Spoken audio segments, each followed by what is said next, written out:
Hey, greetings everyone. I am going to be talking about the case study related to my client whose first name is Keith.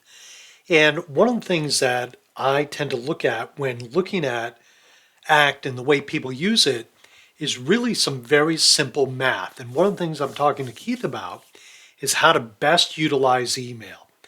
And at the end of the day, I think it comes down to math. And what I mean by that is this.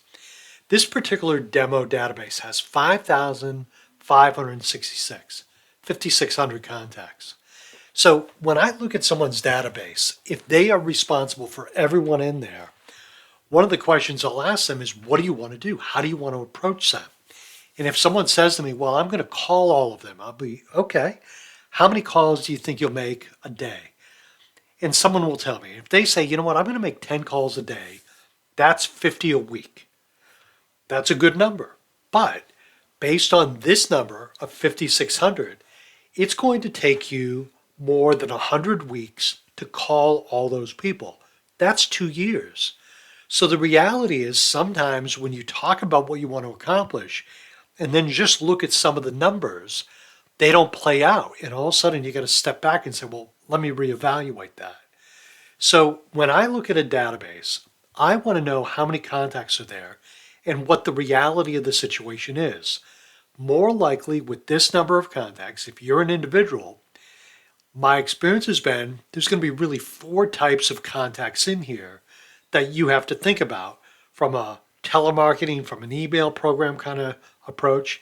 And that is someone might be a prospect, someone might be a client or a customer, however you speak of them.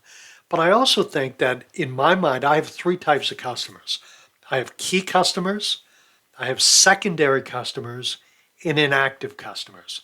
And I'm not going to break down how I get to that designation, but when I look at a database, I know that you might have key clients in here that potentially you need to call every week, maybe once a month, once a quarter.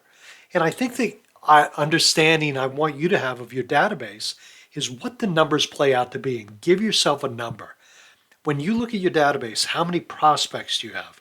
How many clients do you have that are key clients, secondary and inactive? Because all of a sudden, a story is going to start to develop. Now, this all goes back to how do you send an email? Well, to me, emailing is very similar to calling people. But the thing about email is you absolutely get to communicate with someone, where a call, probably 80% of the time, you're going to leave a message. Don't get me wrong, I think there's a value in that. But when you really work out the numbers, it starts telling you what will most likely work best for you. So, for example, let's assume you have half these contacts, or roughly 3,000 are prospects. You don't have time to call them. You might not have time to email them individually, but what you do have time to do is set up marketing campaigns. So maybe once a month, they get an email using ACT's marketing communication tools, ACT marketing automation. So you might say, okay, that's what I'm going to focus on, my prospects. Then you break it down and say, well, who else is in here? How many customers do I have versus key? And you break it down. So the first thing you need to do is you need to have a complete and total understanding of your database, some of the numbers, so that it tells you a story, so you can determine the best approach to email or market or call or visit, whatever it is you need to do.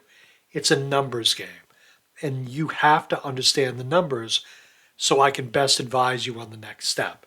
So I wanted to talk about that briefly because I think it's such an important component of what you do as a salesperson, a business owner, or marketer. It's vital. Okay, my friends, that's all for this tutorial. I'm going to circle back and get into some of the email options in more depth, but I needed to express these opinions. Thank you. Bye now.